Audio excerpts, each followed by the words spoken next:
Assalamualaikum warahmatullahi wabarakatuh. Selamat sore kakak-kakak yang berbahagia. Pertama-tama, marilah kita panjatkan puji syukur kepada Allah Subhanahu wa taala karena telah memberikan rahmat, kesehatan dan keselamatan sehingga kita dapat berkumpul di room Zoom kali ini. Nah, pada kali ini kita akan melakukan diskusi nih, Kak. Di sini ada kakak-kakak dari kelompok Romeo. Bisa diperkenalkan dirinya terlebih dahulu, Kak?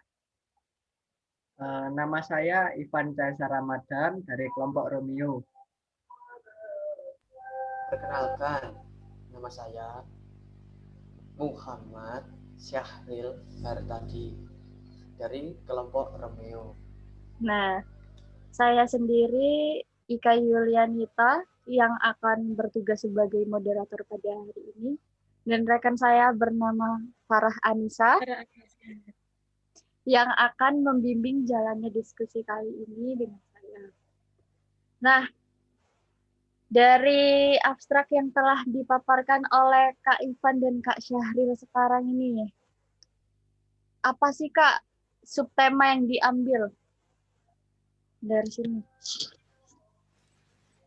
Subtema yang kami ambil adalah penerapan pendidikan kreatif berbasis teknologi untuk anak usia dini. Dan dari subtema tersebut kan ada judul nih. Boleh tahu judulnya apa, Kak? Judulnya pendidikan berbasis ICT.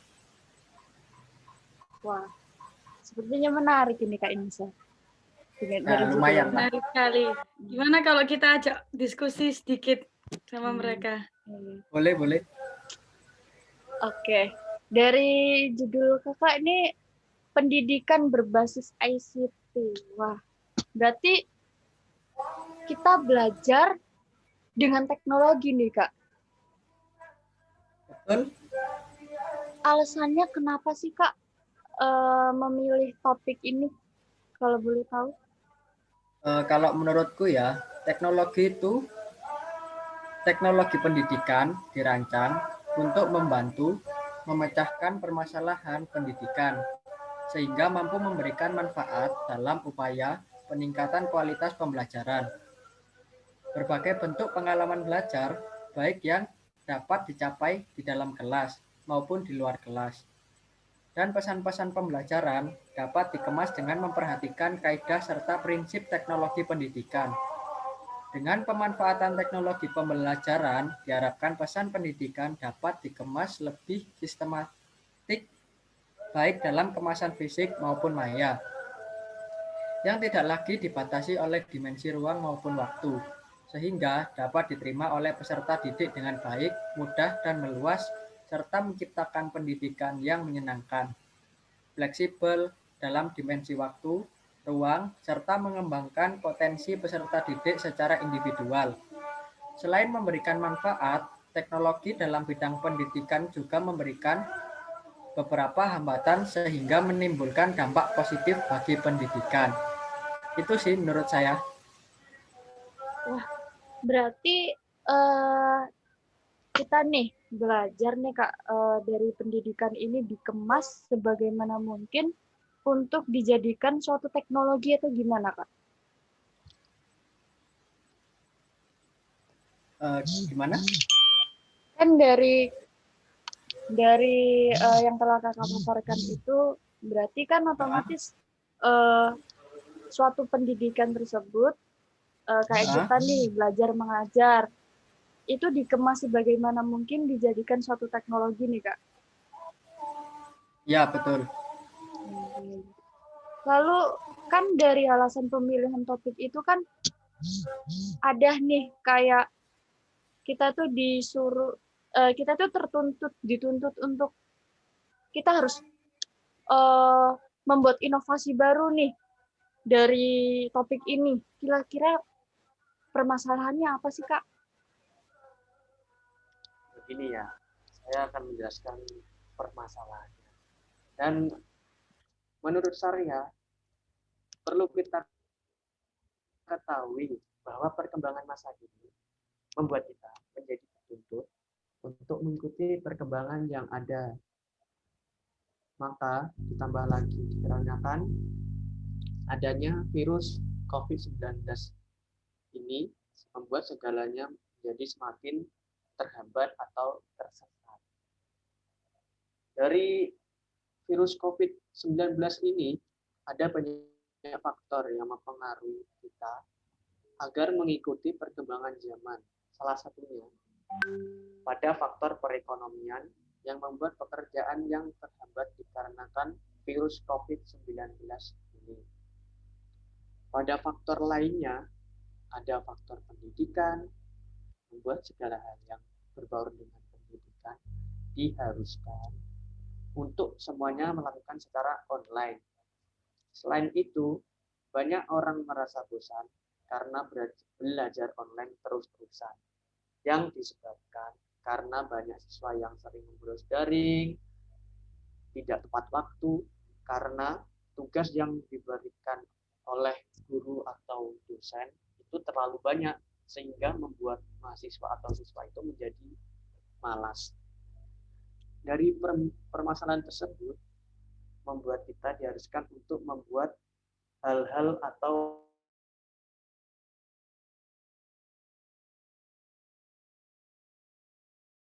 inovasi yang lebih baru. Itu sih menurut saya. Lumayan menarik sih. Lalu inovasi apa yang sekiranya Mas Ariel dan Mas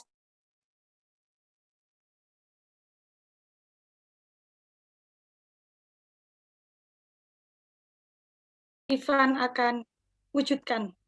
Bisa diceritakan? Ada banyak sih Kak, tapi kalau menurutku ya, kita juga bisa membuat PowerPoint, tapi kita dekorasi ulang supaya anak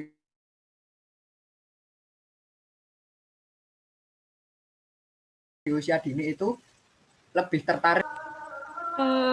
Dari inovasi tersebut mungkin ada kendala atau gimana yang bakalan terjadi pada inovasi yang Mas Ariel dan Mas Ivan ciptakan? Kalau kendala sih kayaknya nggak ada, cuman ada resikonya juga Kak. Anak usia dini bisa ketagihan belajar dan juga bisa ketagihan bermain. Itu aja sih Kak. Jadinya 50-50 sih. Ya cukup menarik ya. Berarti 50-50 antara plus minusnya ya Mas. Terima kasih. Betul Lalu sekali. tembakan buat inovasi ini menjuru ke anak usia dini mana? SD, SMP atau bagaimana Mas? Kalau menurut saya ya, saya ini memfokuskan pada anak usia dini tingkatan TK maupun playgroup. Karena kalau sudah di atas dari itu, mereka juga bisa belajar sendirilah. Dia punya kemauan sendiri begitu loh. Keinginan tahu, keinginan belajar, udah bukan waktunya main-main gitu. Wah, iya nih Kak, apalagi anak usia dini tuh lagi kepo-keponya ya Kak ya, buat belajar. Kayak, wah apa sih ini, apa sih itu, kok bisa kayak gini, kok bisa kayak gitu. Makanya sasarannya untuk anak usia dini ya Kak. Betul sekali. Sangat menarik topik kali ini. Untuk dari gagasan atau ide yang telah dipaparkan ini, kan pastinya kan ada manfaatnya nih Kak. Kira-kira apa sih manfaatnya Kak, kalau boleh tahu? Gimana ya? Manfaatnya itu ada banyak sih yang saya ketahui dari pendidikan berbasis yang ditujukan pada usia dini.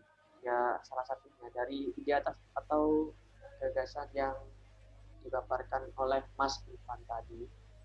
Adapun manfaat yang kita peroleh adalah kita membuat usia dini memiliki rasa ingin tahu yang tinggi. Dengan rasa ingin tahunya itu loh membuat anak usia dini semakin ingin tahu lebih tentang teknologi. Nah, anak kecil dari ide tersebut kan membuat anak tersebut jadi ingin lebih tahu bagaimana sih caranya membuat PowerPoint lah, Microsoft Word lah, dan yang seperti itulah. Dari inti gagasan tersebut bisa dibuat untuk sarana agar anak tersebut tidak bosan dengan cara mengajaknya, bermain sambil belajar teknologi. Nah, seperti itulah menurut saya manfaatnya. Oh begitu ya. Kalau kan ada inovasinya itu berupa bermain. Kalau bisa dijelaskan gimana sih metode yang akan terjadi, yang akan dilakukan, seperti apa? Banyak sekali Kak, kami juga menyediakan blogspot. Misalnya kita membuat blogspot pembelajaran untuk anak usia dini dengan cara mendekor blogspot tersebut ya supaya lebih menarik aja Kak, menarik bagi anak usia dini. Wah, berarti dari anak usia dini itu udah diajarkan buat gimana cara menggunakan teknologi ya. Menarik sih. Iya sih. Juga di sana juga ada mainan-mainan gitu Kak. Ya biar Apa aja kalau mereka boleh tahu? apa? Kalau boleh tahu permainan apa aja? Yang kayak di itu Kak. Biasanya kalau tidak ada internet, ada dinosaurus loncat-loncatan itu tahu nggak Kak? Nah kayak gitu sih. Tapi di sebelahnya ada pembelajarannya gitu loh. Oh, berarti dari game tersebut bisa mengasah konsentrasi juga ya, Kak ya? Betul sekali. Wah, keren sekali. Ya, Makin tentunya bisa membuat anak usia dini lebih tertarik lah untuk mempelajari dunia ICT itu, bisa wawasannya biar lebih luas. Samping itu kan sebelum itu kan harus anak kecil ini harus dipelajari dengan pelan-pelan agar semua itu kan butuh proses. wah, keren sekali pada topik kali ini.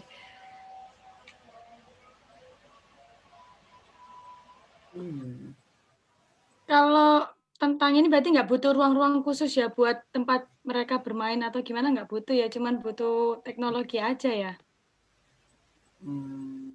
Kalau bermain sih kayaknya wajar sih anak usia segitu ya. Tapi kita secara pelan-pelan gitu menarik mereka gitu loh, biar belajar, biar dunia ini juga berkembang gitu loh. Anak-anak bisa dilatih dengan usia dini itu. Nanti kalau dia tumbuh dewasa, dia lebih tertantang melawan dunia yang keras ini. Gitu sih kalau menurutku.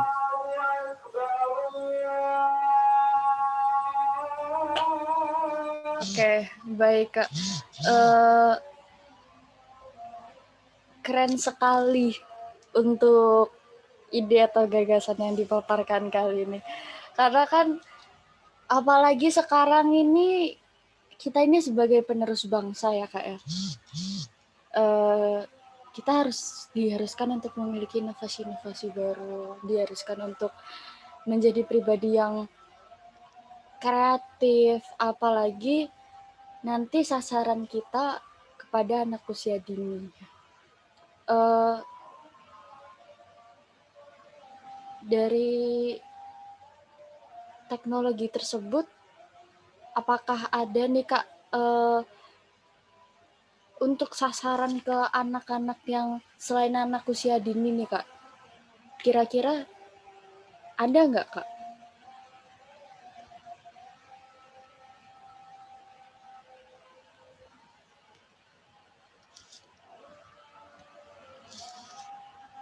Mungkin kalau untuk sasarannya anak usia dini nih, jika teknologi ini semakin berkembang, dia memiliki banyak manfaat yang baik untuk anak usia dini.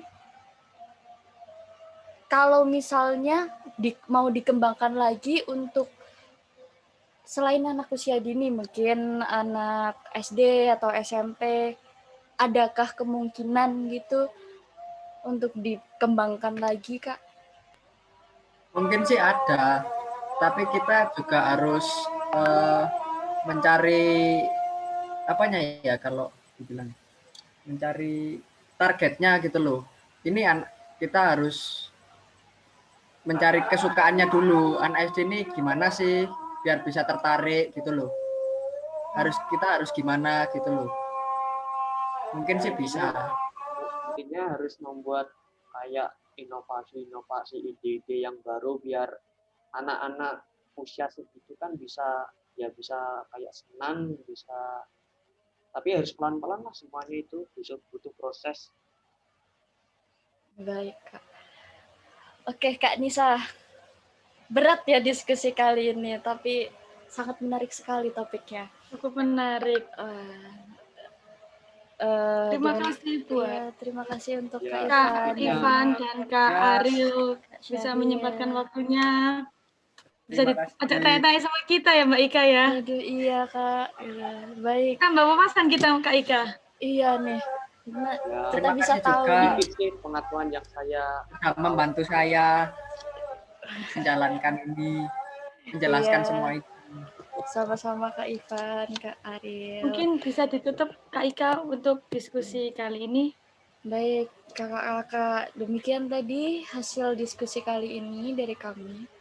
Mari kita mengucapkan rasa syukur. Alhamdulillahirrahmanirrahim. Alhamdulillah. Saya selaku moderator dan rekan saya Farhanisa dan kakak-kakak dari kelompok Romeo, terima kasih sekali lagi dan mohon maaf atas kekurangannya. Terima kasih untuk perhatiannya. Wassalamualaikum warahmatullahi wabarakatuh. Terima kasih Kak. Terima kasih. Kak.